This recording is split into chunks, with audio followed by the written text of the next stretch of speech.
Bismillahirrahmanirrahim. Alhamdulillah wassalatu wassalamu ala nabiyyina Muhammadin wa ala alihi wa ashabihi wa man tabi'ahum bi ihsanin ila yaumiddin, amma ba'd. Allahumma anfa'na bima 'allamtana wa 'allimna ma yanfa'una wa zidna ilma. Alhamdulillah, kita bersyukur kepada Allah Subhanahu wa taala atas hidayah taufiknya kita bisa berkumpul lagi di sini untuk melanjutkan pelajaran kita hari ini.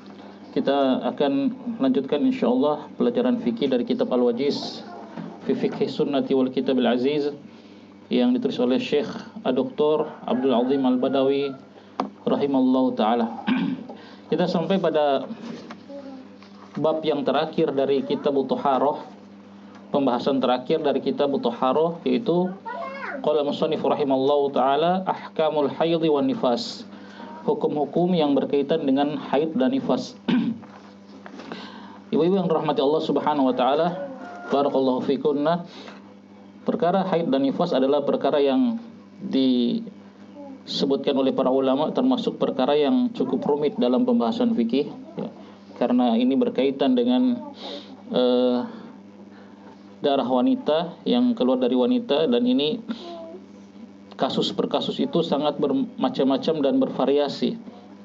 Bahkan Al-Imam Ahmad rahimahullahu ta'ala pernah mengatakan bahwasanya beliau baru mampu memahami bab masalah haid dan nifas ini setelah beliau mempelajarinya selama kurang lebih 12 tahun.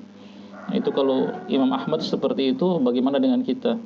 Karena yang dibahas oleh para ulama dalam kitab-kitab fikih biasanya secara umum saja.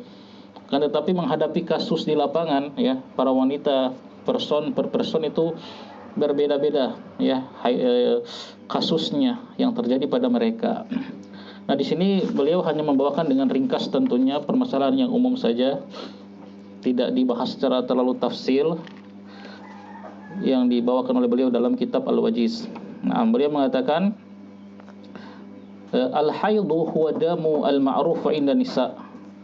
Haid adalah darah yang telah dikenal oleh para wanita, ya. Wanita sudah memahami bagaimana itu darah haid, apa itu darah haid.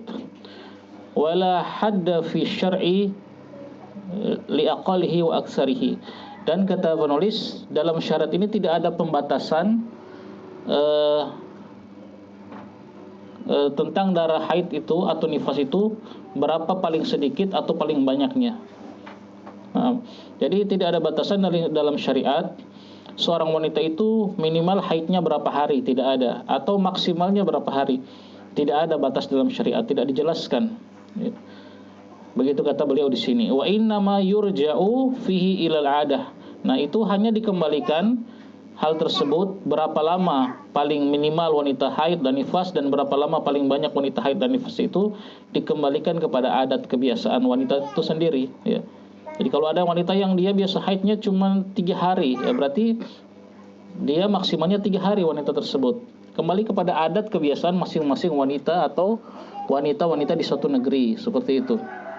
Ini kata beliau di sini, ya, tidak ada batasan tertentu minimal ataupun maksimalnya. Jadi kembali kepada adat kebiasaan sang wanita. Itu tentang haid, ya.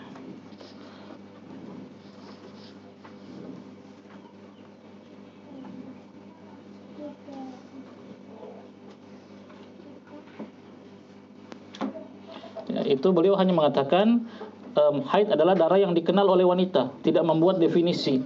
Nah, dalam kitab yang lain saya ambilkan ada sebagian ulama yang memberikan definisi apa itu darah haid. Ya, kalau Syekh di sini cuma mengatakan darah haid adalah darah yang telah dipahami wanita. Ya, sudah seperti itu saja, titik. Adapun dalam kitab Sahih Fiqih Sunnah, penulis Sahih Fiqih Sunnah hafizallahu taala mengatakan, memberikan definisi apa itu darah haid. Darah haid adalah darah yang hitam, ya, yang hitam, yang baunya kurang sedap, yang dia keluar dari tubuh wanita dari jalan yang khusus dan pada waktu-waktu yang telah diketahui. Nah, seperti itu. Nah, ini tambahan faedah saja. Kemudian kita kembali ke Al-Wajiz. Beliau mengatakan wan nifas Dan adapun nifas huwa damul khariju bisababil wiladati. Nah, kata Syekh di sini di Al-Wajiz, adapun nifas, beliau berikan definisi kalau nifas. Dia adalah darah yang keluar disebabkan melahirkan, ya. Disebabkan kelahiran. Wa aktsaruhu arba'ina yauman. Wa aktsaruhu arba'una yauman. Dan paling banyaknya adalah 40 hari. Paling lamanya 40 hari. Nah, kalau nifas ini ada penentuan. Nah, kalau haid tadi tidak ada batas minimal dan maksimal. Adapun untuk nifas ada batas maksimalnya 40 hari kata Syekh di sini. Berdasarkan dalil dari Ummu Salamah radhiyallahu anha qalat, kata beliau, kuntu an-nufasa kanatil an-nufasa'u tajlisu ala ahdi Rasulillah sallallahu alaihi wasallam arba'ina yauman. Dahulu para wanita-wanita yang nifas, kata Ummu Salamah, mereka itu duduk, maksudnya mereka tidak sholat pada zaman Nabi SAW itu selama 40 hari. Nah, ini jadi beliau berdasarkan hadis ini menarik kesimpulan bahwasanya batas nifas itu adalah 40 hari maksimal, ya, 40 hari.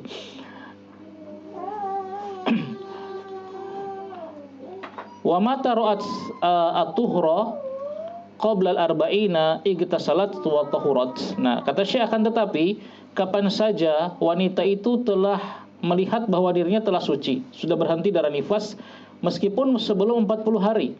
Jadi misalnya baru 20 hari atau 30 hari sudah berhenti darah nifasnya, maka igtasalat, maka dia mandi, wa tahurat, dan dia telah suci. Jadi batas maksimal tadi 40 hari. Kalau ada yang sebelum 40 hari sudah selesai, ya berarti dia sudah suci, maka dia mandi dan dia bisa sholat. Wa in istamara biha ad-damu ba'dal arba'ina igtasalat li tamamil arba'ina wa tahurat. Nah, sekarang apabila darah nifas itu terus keluar, darah itu terus keluar setelah 40 hari. Nah, bagaimana kalau sudah lewat 40 hari masih ada darah? Maka pada hari ke-40 dia mandi dan dia sudah suci.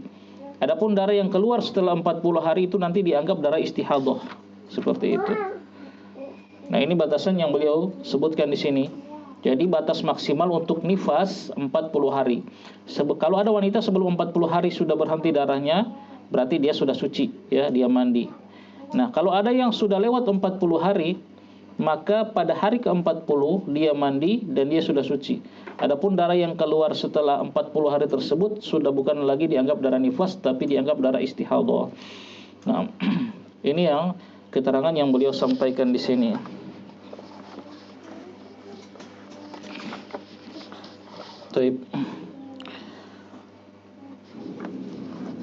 Kemudian beliau mengatakan, ya, ma yuhram bil haid wa nifas. Nah, perkara apa saja yang diharamkan, yang tidak boleh dilakukan oleh wanita yang haid dan nifas. Maksudnya dari perkara-perkara ibadah tentunya, ya. Perkara-perkara ibadah apa saja yang dilarang dilakukan oleh wanita haid dan nifas. Yuhramu 'alal haidhi wan nifasi ma yuhramu 'alal muhdits, ya. 'Alal muhdits, afwan. Diharamkan atas wanita yang haid dan wanita yang nifas apa-apa yang diharamkan atas orang yang berhadas, ya. Jadi tidak boleh melakukan apa-apa yang dilakukan oleh orang yang ada berhadas. Jadi sama.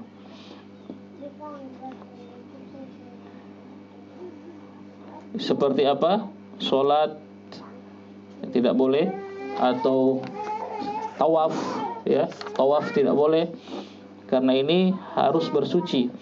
Nah, jadi perkara yang tidak boleh dilakukan oleh orang yang berhadas itu juga yang tidak boleh dilakukan oleh orang yang haid dan nifas. Ulama Syafi'iyah menjelaskan bahwa juga tidak boleh menyentuh mushaf Al-Qur'an, ya, karena dalam mazhab Syafi'i menyentuh mushaf Al-Qur'an itu harus suci, ya. Adapun wanita yang haid dan nifas itu tidak boleh karena mereka tidak suci. Tidak boleh menyentuh mushaf Al-Qur'an, tapi masih boleh membacanya. Sebagian ulama mengatakan masih boleh membacanya tanpa menyentuh, misalnya dari hafalan dia, ya, dari hafalan dia. Jadi semua yang tidak boleh dilakukan oleh orang yang berhadas itu juga tidak boleh dilakukan oleh wanita yang haid dan nifas. Ya. Ditambah wa tazidu alaihi fit tahrimi, dan ditambah lagi. Nah, ditambah lagi untuk wanita yang nifas itu yaitu pertama as-shaum. Nah, berpuasa tidak boleh. Kalau orang yang hadas kan boleh berpuasa, ya. Adapun kalau wanita yang nifas tidak boleh berpuasa. Wa taqdihi idza tahurat, dan dia wajib mengqadha puasa tersebut ketika dia sudah suci nanti, ya. Jadi wanita yang haid dan nifas tidak boleh berpuasa. Dari Mu'adzah qalat, dari Mu'adzah dia mengatakan, sa'altu Aisyata, saya bertanya kepada Aisyah radhiyallahu anha, faqultu, maka aku katakan, ma balal haidi taqdi as-shauma wa la taqdi as-salata. Ya, Mu'adzah ini bertanya kepada Aisyah radhiyallahu anha, kenapa wanita yang haid itu dia diharuskan mengganti puasa dan tidak diwajibkan mengqadha atau mengganti sholat yang dia tinggalkan. Nah, jadi wanita yang nifas misalnya selama 7 hari, misalnya di bulan Ramadan, dia nifas selama 7 hari, maka wajib baginya mengganti puasa tersebut di hari yang lain. Adapun sholat yang dia tinggalkan selama 7 hari itu tidak diwajibkan, bahkan tidak perlu dia ganti, tidak perlu dia qadha, maksudnya di hari yang lain. Nah, ini ditanyakan oleh Mu'adzah kepada Aisyah radhiyallahu anha. Faqalat, maka Aisyah berkata, ya, ini kurang terpotongnya hadisnya, yang sebenarnya Aisyah mengatakan, sebelum Aisyah menjawab, Aisyah mengatakan kepada Mu'adzah tadi, hururiyatun anti, apakah kamu itu orang Haruri atau Khawarij? Karena orang Khawarij itu mereka adalah orang-orang yang berlebih-lebihan dalam beribadah, ya. Saking berlebih-lebihannya dalam beribadah, mereka memfatwakan, ya, wajib bagi wanita yang haid itu untuk mengganti sholat. Nah, ini tentu fatwa yang sesat dan tidak sesuai dengan syariat. Karena mereka saking taatnya, saking semangatnya beribadah. Maka Aisyah bertanya kepada Mu'adzah, kamu ini Khawarij ya? Ya. Kok sampai bertanya seperti itu? Maka Mu'adzah mengatakan, tidak, saya hanya bertanya saja. Baru Aisyah menjelaskan, qalat kana yusibuna dzalika ma'a Rasulillah sallallahu alaihi wasallam fa nu'maru bi qada'is shaum wa la nu'maru bi qada'is sholati. Kata Aisyah, hal tersebut, ya, juga menimpa kami para wanita ketika bersama dengan Rasulullah sallallahu alaihi wasallam. Artinya haid, kami juga haid waktu Rasulullah masih hidup dahulu, kami para wanita. Fa nu'maru bi qada'is sholat, dan kami diperintahkan oleh Rasulullah untuk biqada'is shaum, kami diperintahkan oleh Rasulullah untuk mengqada' shaum, mengganti shaum, dan kami tidak diperintahkan untuk mengqada' salat. Sudah, titik. Nah, ini cermin bagaimana Aisyah dan para sahabiah yang lain itu benar-benar, ya, patuh dengan petunjuk Nabi Shallallahu Alaihi Wasallam tanpa bertanya kenapa. Ya, kami juga haid, kata Aisyah, dan waktu itu kami diperintahkan cuma mengqadha shaum dan tidak mengqadha puasa. Jadi sudah, titik, tidak perlu ditanyakan. Itulah syariat, ya. Memang benar-benar taslim, benar-benar tunduk kepada Nabi Shallallahu Alaihi Wasallam. Apa yang beliau perintahkan kerjakan, apa yang beliau tidak suruh, ya, tidak dikerjakan. Dan tidak perlu ditanya-tanyakan kenapa, seperti itu. Intinya Rasulullah tidak memerintahkan kami untuk mengqadha salat, ya. Jadi seperti itu. Inilah bentuk, ya, gambaran bagaimana para sahabiah dan para sahabat secara umum benar-benar, ya, mengambil teladan dari Nabi Shallallahu Alaihi Wasallam. Mereka benar-benar telah melaksanakan firman Allah Subhanahu Wa Taala, wa ma atakumur rasulu fakhudhuhu wa ma nahakum anhu fantahu. Apa yang Allah berikan, apa yang Rasul berikan kepada kalian, ambillah, dan apa yang beliau, ya, larang, maka tinggalkanlah. Mereka benar-benar telah mengambil atau mengamalkan ayat tersebut. Nah, ini dalilnya, ya. Jadi shaum tidak dibolehkan bagi wanita yang haid dan nifas, tapi dia wajib mengganti di hari yang lain. Adapun sholat tidak perlu dia ganti.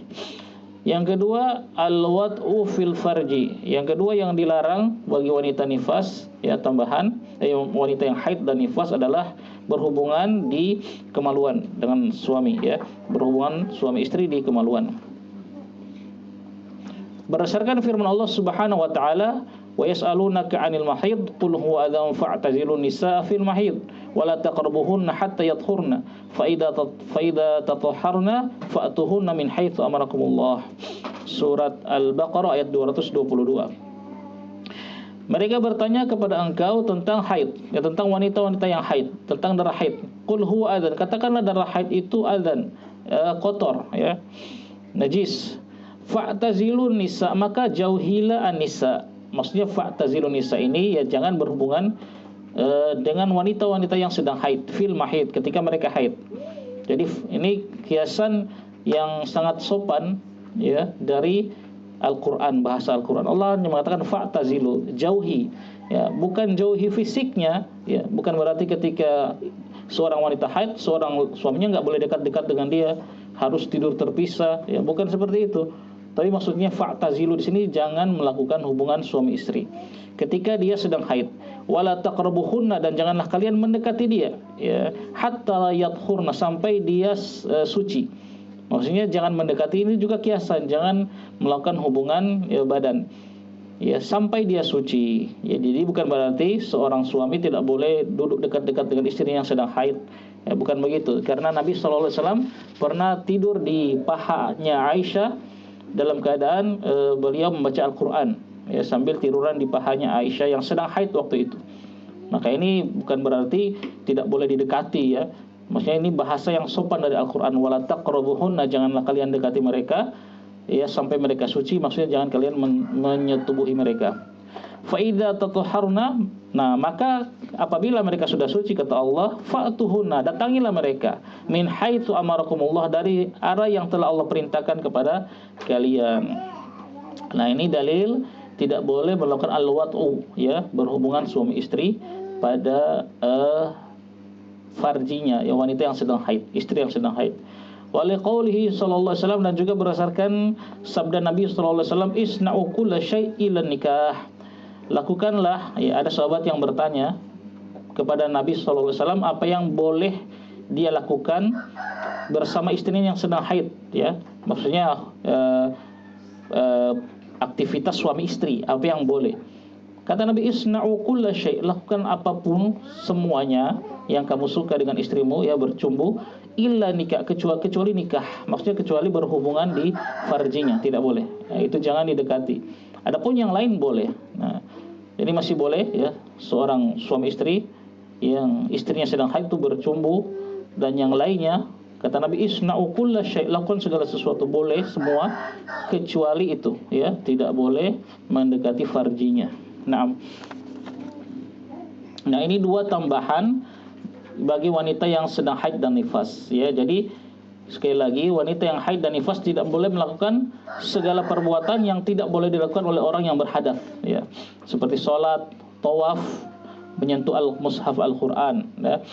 Adapun ada juga tambahan, ya, yaitu dia tidak boleh berpuasa dan wajib mengganti puasanya di hari yang lain setelah dia suci. Kemudian yang kedua, tidak boleh melakukan hubungan suami istri di kemaluan. Adapun selain di kemaluan boleh dilakukan, ya.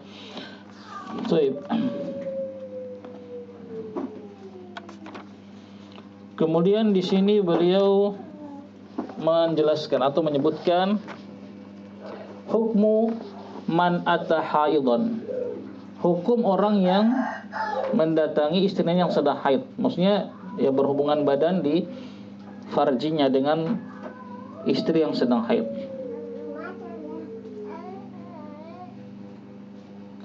Beliau mengatakan, qala al-Imam An-Nawawi, membawakan perkataan Imam Nawawi di sini.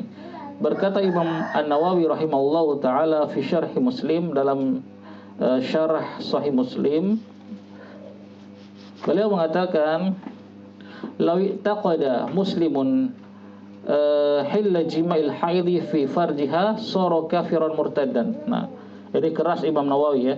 Imam Nawawi rahimahullahu taala termasuk ulama besar dalam mazhab Asy-Syafi'i, ya. Termasuk ulama besar yang sangat diperhitungkan dalam mazhab Syafi'i. Kata beliau, walau i'taqada, seandainya keyakinan seorang muslim, ya, ada seorang muslim yang berkeyakinan tentang halalnya menggauli wanita yang sedang haid di farjinya, soro kafir, maka dia telah berubah menjadi kafir dan murtad. Nah, murtad tidak boleh. Ya, ini sekedar meyakini saja, walaupun dia tidak pernah melakukannya. Inilah pentingnya akidah dan keyakinan. Ya, pentingnya akidah dan keyakinan. Ya, jika seorang meskipun dia tidak pernah selama hidupnya menggauli wanita yang sedang haid di farjinya, tapi dia punya keyakinan bahwa hal tersebut halal dan boleh, maka kata Al-Imam An-Nawawi rahimahullahu taala, sara kafiran, ya, murtaddan. Dia berubah menjadi kafir dan murtad. Nah, ini pentingnya keyakinan, ya. Seperti orang yang meyakini misalnya halalnya zina. Dia seumur hidup tidak pernah berzina. Dia menjauhi zina. Dia tidak mau berzina, tapi dia meyakini zina itu halal, dibolehkan. Ya.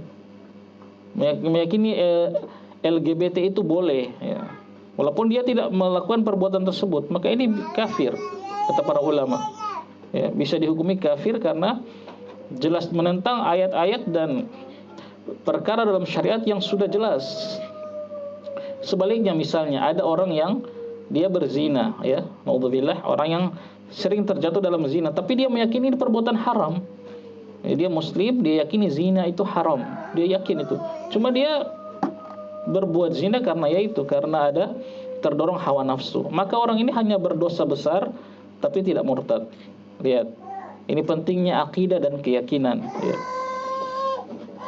Jadi kalau kita meyakini sesuatu yang salah itu bisa berbahaya. Naam.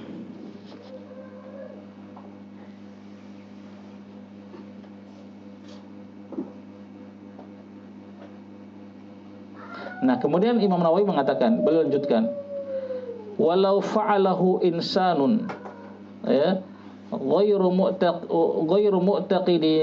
mu'taqid hillihi, fa in kana nasiyan aw jahilan bi wujudil haid aw jahilan bi tahrimihi aw mukrihan fala isma alaihi wala kafarata. Nah, perhatikan, beliau mengatakan, beliau lanjutkan, ya, tadi kan dia meyakini berhubungan dengan wanita yang haid, yang mencampuri wanita yang haid di farjinya halal, dia yakini itu, maka dia kafir. Nah, sekarang kalau dia melakukannya, walau fa'alahu, kalau ada seorang yang melakukan hal tersebut, ya, itu seorang suami menggauli istrinya yang sedang haid di farjinya, ghairu mu'taqid hillihi, tapi dia tidak meyakini hal tersebut boleh, halal, ya. Dia meyakini hal tersebut haram, tapi dia tetap melakukan. Nah, bagaimana orang tersebut? Nah, orang itu berarti ada dua keadaan dia. Kalau dia menggauli istrinya yang sedang haid tadi di farjinya, dan dia meyakini ini haram. Nah, orang ini ada dua keadaan.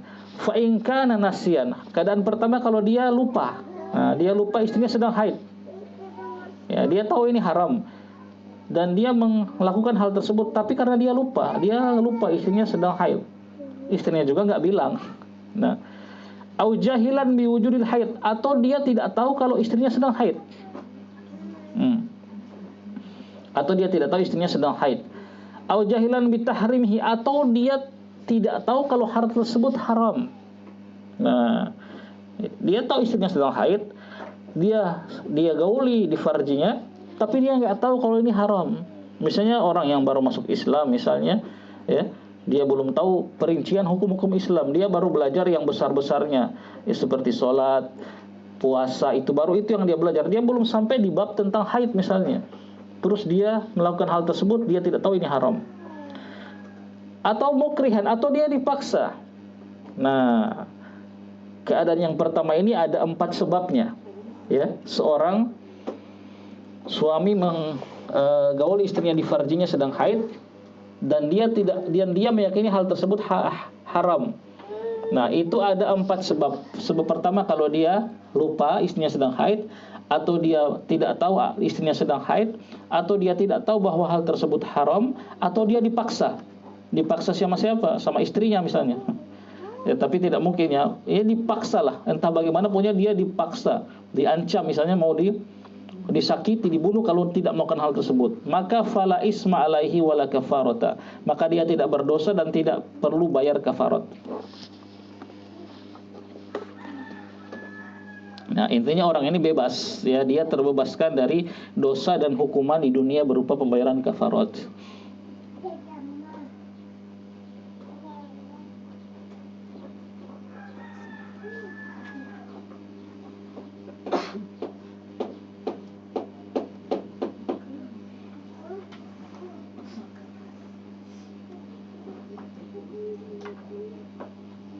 Nah, itu pertama, dia nggak berdosa karena ya dia lupa, atau dia tidak tahu istrinya sedang haid, atau dia bodoh tidak tahu kalau itu haram, atau dia dipaksa. Nah, karena Nabi SAW pernah bersabda, tajawazali an ummati al-khata'u wa nisyanu wal mukrah alaih, atau kama qala Rasulullah SAW, umatku itu diampuni, dimaafkan kalau dia melakukan haram itu ya karena salah, tidak sengaja, atau dia lupa, atau dia dipaksa. Nah, jadi kalau ada seorang muslim melakukan suatu keharaman karena dia tidak tahu itu haram, dia jahil, atau dia lupa, atau dia dipaksa, maka dia tidak berdosa, diampuni oleh Allah. Nah, sekarang yang keadaan kedua, wa in wata'aha amidan aliman bil haidhi wa tahrimi mukhtaron.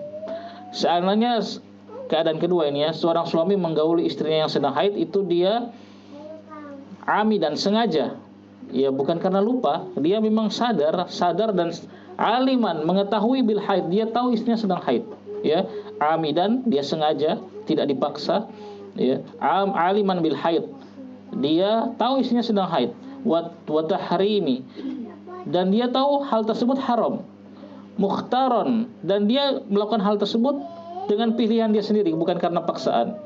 Nah, jadi dia menggauli istrinya amidan, sengaja, bukan karena lupa, aliman bil haid, tahu, sadar istrinya sedang haid, wa tahrimi, dan dia tahu hal tersebut haram, mukhtaron, dan dia melakukannya atas sukarela, bukan karena paksaan, faqad irtakaba ma'siyatan kabiratan, sungguh dia telah melakukan maksiat atau dosa yang besar. Nasus Syafi'i ala annaha kabiratun, Imam Syafi'i tegas mengatakan bahwa perbuatan tersebut dosa besar. Nah, ya, dosa besar, dia mendapatkan dosa besar. Wa tajibu alaihi taubah, wajib bagi dia bertobat. Wa fi wujubil kafarati qaulan, dan apakah dia wajib membayar kafarat? Ya, maka ada dua pendapat, ya. Jadi dia di akhirat berdosa, dosa besar lagi, naudzubillah. Kemudian di dunia ada hukuman, yaitu bayar kafarat. Ada dua pendapat ulama, tapi di sini Syekh langsung membawakan yang beliau kuatkan, bahwasanya yang wal qaulu ar-rajih wujubul kafarati, dan pendapat yang paling kuat adalah wajib dia bayar kafarat, ya. Dia wajib bayar kafarat berdasarkan hadis Ibnu Abbas radhiyallahu anhuma dari Nabi sallallahu alaihi wasallam, fil ladzi ya'ti imra'atahu wa hiya haidun. Berdasarkan hadis dari Nabi sallallahu alaihi wasallam tentang seorang yang mendatangi istrinya, maksudnya menggauli istrinya di farji ketika istrinya sedang haid. Maka Nabi bersabda kepada orang itu, yatasaddaqu bidinarin aw nisfi dinarin. Dia bersedekah dengan 1 dinar atau setengah dinar. Naam. 1 dinar atau setengah dinar. Itu dia harus bersedekah. Itu kafarat dia. Nah, jadi dia harus bertobat dulu karena ini dosa besar, baru dia bayar kafarat.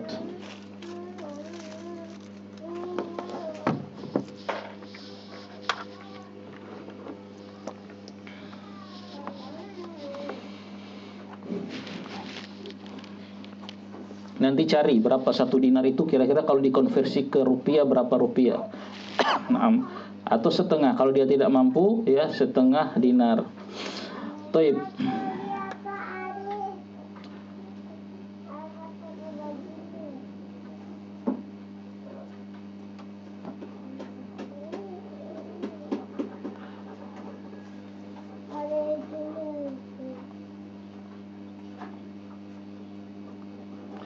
Nah, adapun pilihan wa fit takhiri fil hadis, adapun pilihan yang diberikan oleh Nabi Shallallahu Alaihi Wasallam dalam hadis tadi, ya tadi kan Nabi kasih pilihan, dia bersedekah 1 dinar atau setengah dinar, berarti kan ada pilihan.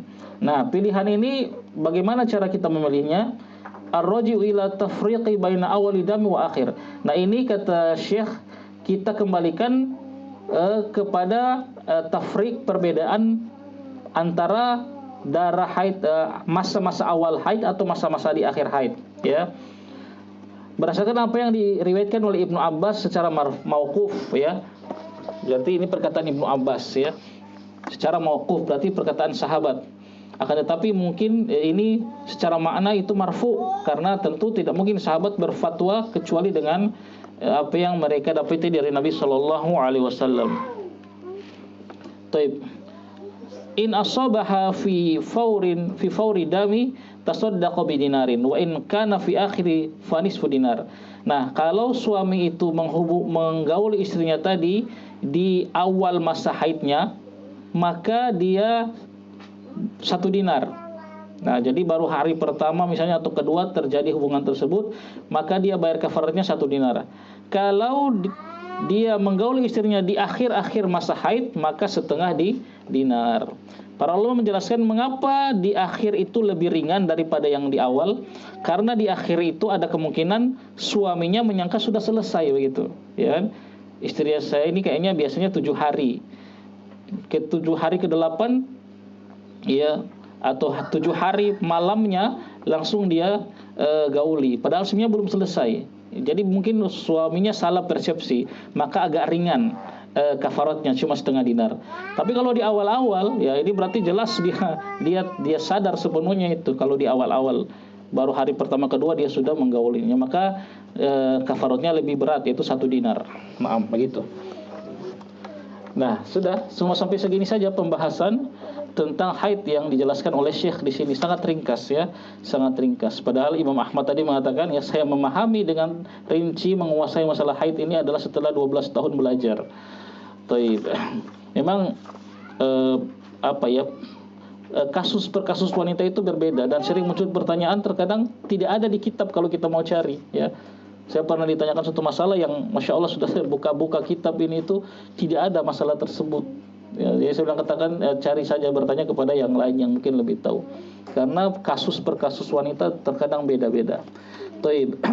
Beliau melanjutkan sekarang yang paling terakhir, al-istihadatu, ya, darah istihadah. Taib. Al-istihadatu beliau berikan definisi di sini, hiya damun yakhruju fi ghairi awqatil haid wa nifas aw muttasilan biha.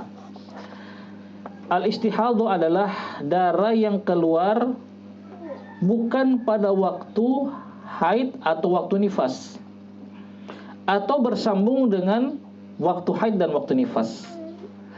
Iya. Jadi istihadhu itu ada 2 model keluarnya. Keluar di selain waktu haid dan nifas. Misalnya begini, seorang wanita biasanya dia haid tanggal 1 sampai tanggal 7, katakanlah begitu. Kemudian dia keluar darah istihadhah tanggal 20 misalnya, berarti ini terpisah. Begitu juga dengan nifas. Ya. Nah, atau cara yang kedua, dia keluar bersambung dengan haid dan nifas. Misalnya dia haidnya tanggal 1 dan sampai tanggal 7, kemudian darah istihadhahnya keluar tanggal 8 misalnya begitu. Jadi bersambung. Nah, itu definisi istihadhah. Kemudian Syekh mengatakan fa in kanal awwalu fawadihun. Kalau seandainya keadaannya itu seperti yang pertama, maksudnya yang pertama yang mana? Yang bersambung. Yang bersambung atau yang tidak bersambung? Yang tidak bersambung, na'am. Kalau seandainya yang pertama yang tidak bersambung fawadihun, maka jelas sudah. Seorang wanita langsung tahu ini darah istihadhah, kan begitu. Dia keluar haid 1 sampai 7, tanggal 1 sampai 7. Kemudian tanggal 10 tiba-tiba keluar darah. Nah, dia langsung bisa tahu ini darah pasti istihadhah. Nah, kemudian masalahnya muncul bagaimana kalau seandainya bersambung. Wa in kana sani, kata Syekh, kalau seandainya yang terjadi adalah yang kedua itu bersambung, nah di sini baru muncul masalah.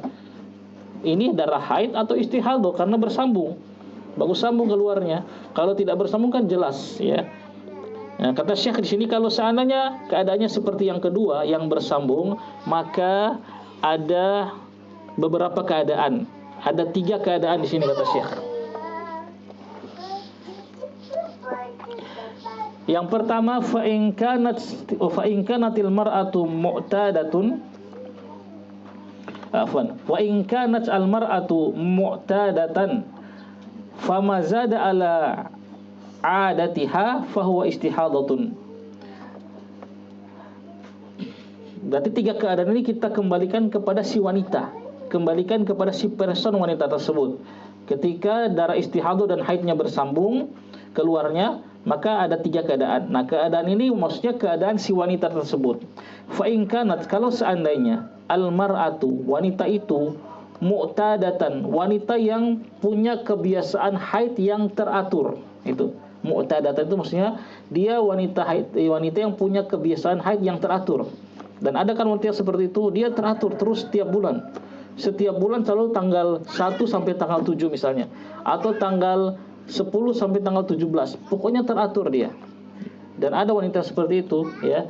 Kan makanya ada orang-orang yang dia melakukan ketika ingin KB, katakanlah begitu, dia cuman pakai kalender saja, ya. Tidak perlu pakai obat-obat segala macam, cuman pakai hitungan haidnya dia, karena haidnya teratur wanita tersebut. Nah, kalau dia begitu, seperti itu keadaannya, famazada ala adatih, maka darah yang keluar, ya, yang tambahan dari kebiasaan haidnya, fahuwa istihadatun, maka itu pasti darah istihadah. Ya, tambahan dari kebiasaan dia itu, maka itulah darah istihadah. Kalau dia bisa keluar tanggal 1 sampai tanggal 7, maka tanggal 8 itu sudah pasti istihadah. Ya, kalau dia bisa keluar darah haidnya 10 sampai 17, maka tanggal 18 itu pasti istihadah. Nah, ini keadaan yang pertama. Wanita itu wanita yang punya kebiasaan haid yang teratur. Ya, berdasarkan perkataan Nabi sallallahu alaihi wasallam, hadis Nabi sallallahu alaihi wasallam li Ummis Habibah, kepada Ummu Habibah, ya. Umkuthi qadra ma kanat, ya, tahbisuki haidatuki, ya, thumma iktasili wa shalli. Kata Nabi sallallahu alaihi wasallam, tahanlah dirimu, maksudnya ya, jangan dulu salat, ya, jangan dulu puasa, qadra, seukuran makanat tahbisuki, seukuran atau seukuran kebiasaan engkau menahan diri, ya, menahan kebiasaan darah haidmu menahanmu, begitu, ya. Tahanlah dirimu seukuran darah haidmu itu menahanmu, biasanya seperti itu. Jadi kalau kebiasaan darah haidmu itu menahan dirimu, maksudnya menahanmu tidak sholat itu 7 hari, maka 7 hari itu kita, wanita tersebut, ya, Ummu Habibah dalam kasus ini menahan diri. Kemudian Nabi mengatakan summa gtasili, kemudian setelah itu mandilah, wasoli, kemudian sholat. Lihat, ya, Nabi memberikan petunjuk kepada Ummu Habibah yang mengeluarkan darah istihadah yang bersambung dengan haid. Kata Nabi, kamu menahan diri dengan waktu lama, biasanya darah haidmu menahanmu. Ya, maksudnya sederhananya kamu menahan diri sebagaimana kebiasaan haidmu. Kemudian setelah itu kamu mandi dan kamu sholat, ya. Jadi jangan pedulikan lagi darah yang keluar setelah itu. Baik, ini keadaan yang pertama.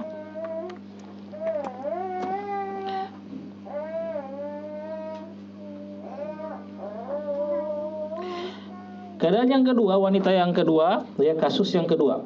Wa in kanat mumayyizatan bainal damaini fal haidu huwal aswadul ma'ruf wa ghairuhu istihadatu. Nah, keadaan yang kedua, kalau wanita ini dia mampu membedakan antara 2 macam darah, antara haid dan istihadah.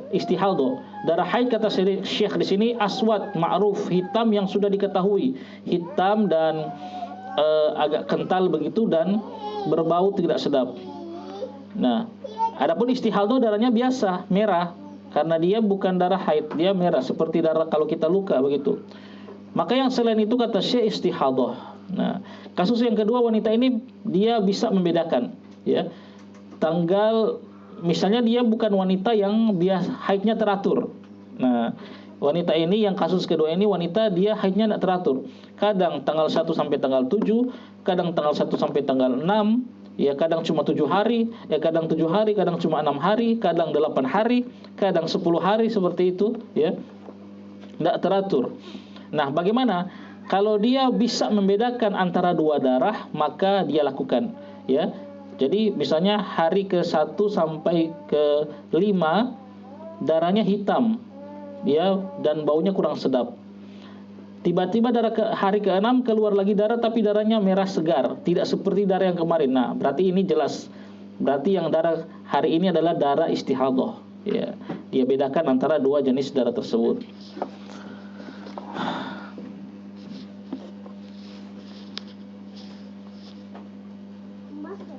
Nah, berdasarkan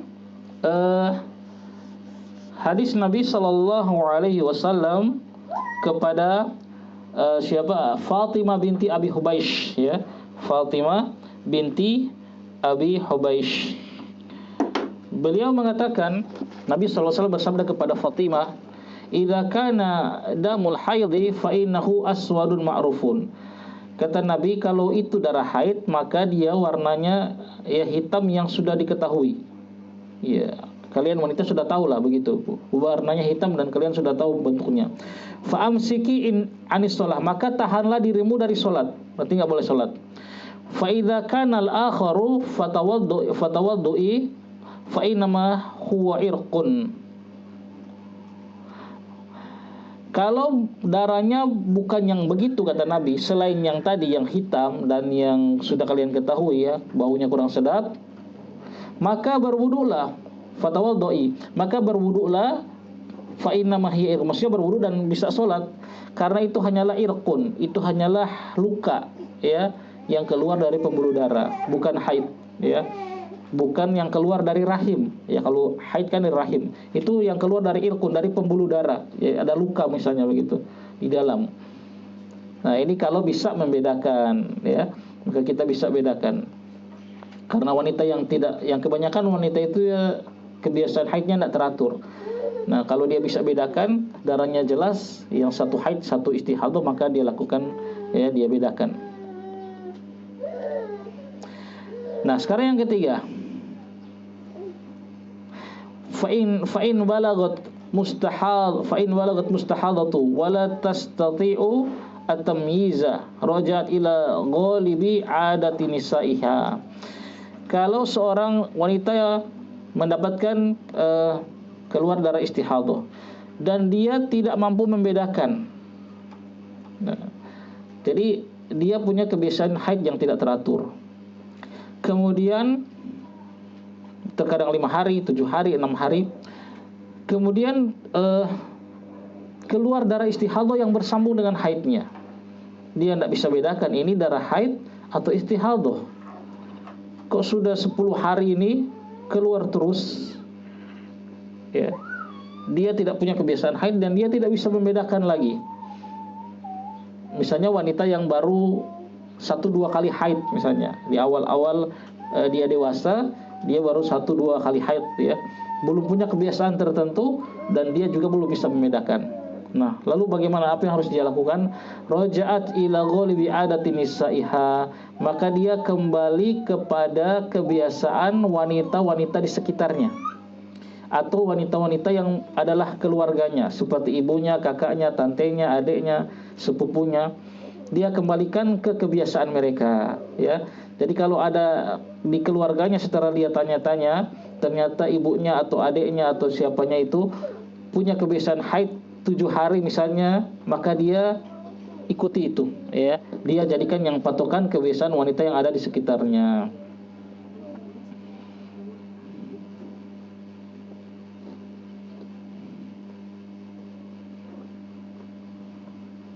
Berdasarkan hadis Nabi Sallallahu Alaihi Wasallam kepada Hamnah binti Jahshin, ya, radhiyallahu anha. Hamnah, sahabat, ya, bernama Hamnah binti Jahshin, ya. Nabi bersabda kepada, ini lihat kasus-kasus ini, banyak wanita datang kepada Nabi yang istihadah dan kasus mereka berbeda-beda. Coba lihat, ya. Kalau Nabi Sallallahu Alaihi Wasallam gampang, beliau mendapatkan petunjuk dari Allah, berfatwa.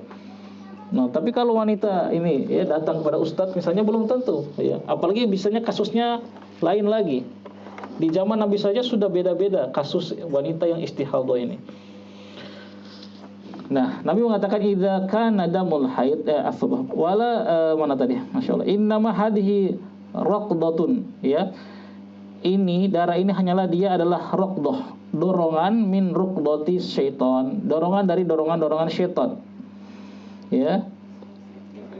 Maka kata Nabi fatahidi sittata ayamin aw sab'ata fi ilmillah.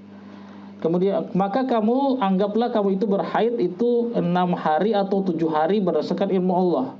Summa getasili, kemudian mandilah kamu hatta idza ra'aiti annaki qad tahurti, sampai engkau telah melihat bahwa engkau telah suci, menganggap dirimu telah suci ya, dan telah bersih. Fasolli, maka salatlah ya arba'an wa ishrina lailatan aw thalasan ya, salatlah 24 atau 23 malam ya. Wasaumi, dan berpuasalah ya. Fa inna dzalika yujziki, maka hal tersebut sudah mencukupimu.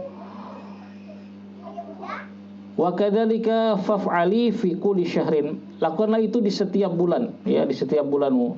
Kama tahidu nisa'u wa kama yathurna ya, limiqatil haidihinna wa tuhurihinna.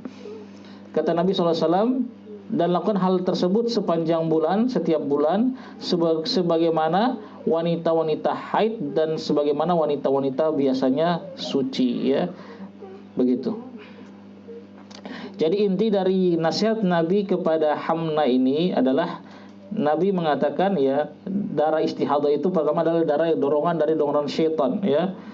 Maka anggaplah engkau telah berhaid itu 6 atau 7 hari ya, berdasarkan ilmu Allah Subhanahu wa taala. Kemudian salatlah ya sampai engkau melihat bahwa dirimu telah suci ya dan telah bersih. Kemudian berpuasalah ya. Ya, hal tersebut sudah mencukupimu ya. Lakukan hal tersebut setiap bulan sebagaimana wanita-wanita haid di sekitarmu, sebagaimana kebiasaan wanita-wanita haid di sekitarmu, sebagaimana mereka berhaid dan mereka suci. Nah, itu sudah mencukupimu, kata Nabi SAW. Nah, ini keadaan ketiga ini adalah dia mengikuti kebiasaan wanita di sekitar dia ya.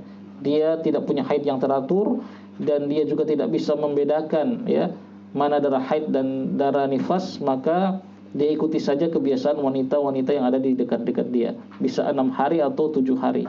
Maka darah yang keluar setelah itu anggaplah darah istihadah. Naam.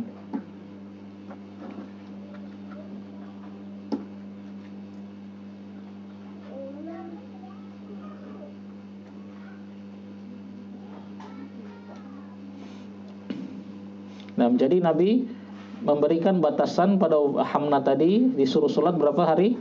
23 hari 23 siang ya, 23 hari 23 malam. Jadi yang 7 hari itu anggaplah itu haid, begitu.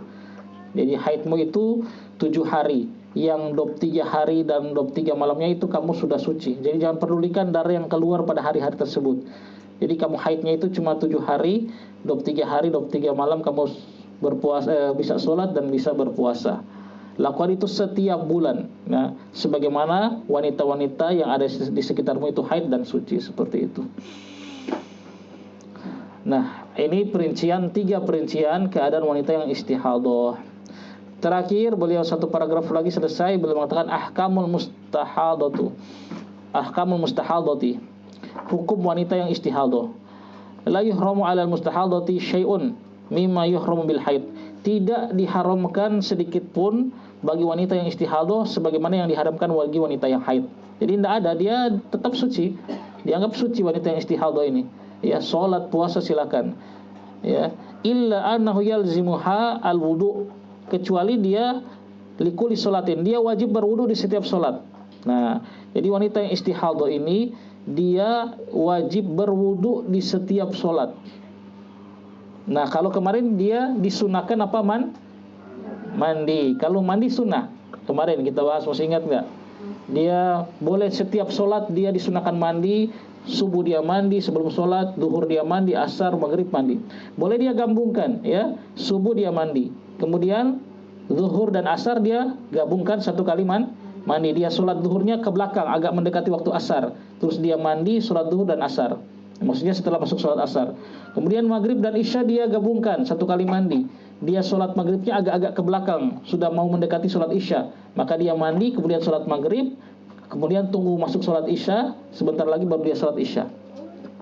Tapi ini hukumnya sunnah, mustahab, tidak harus dilakukan. Nah, kalau haid ini wajib kata Syekh.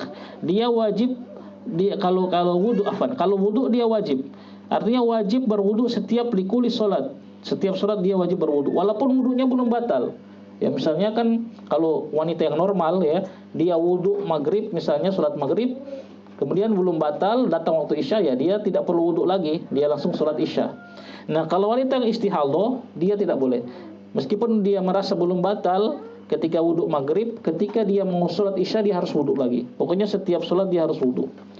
Berdasarkan sabda Nabi SAW kepada hadis tadi sudah kita baca, Fatimah binti Abi Huwaish, "Tsumma tawaddu'i likulli sholatin." Kemudian kamu wudu di setiap sholat, likulli sholatin. Ya, Nabi tegaskan likulli sholatin.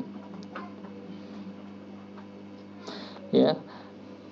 Dan disunahkan bagi wanita yang haid al-ghuslu. Nah, ini untuk mandi di setiap sholat sebagaimana yang telah berlalu pada mandi wanita yang pada perkara-perkara mandi yang sunnah. Nah, itu silakan dibaca lagi tentang mandi-mandi yang sunnah.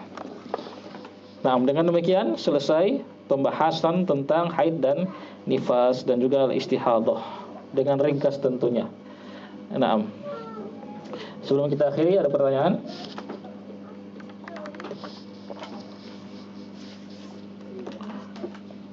Baik, kalau tidak ada, tidak ada ya?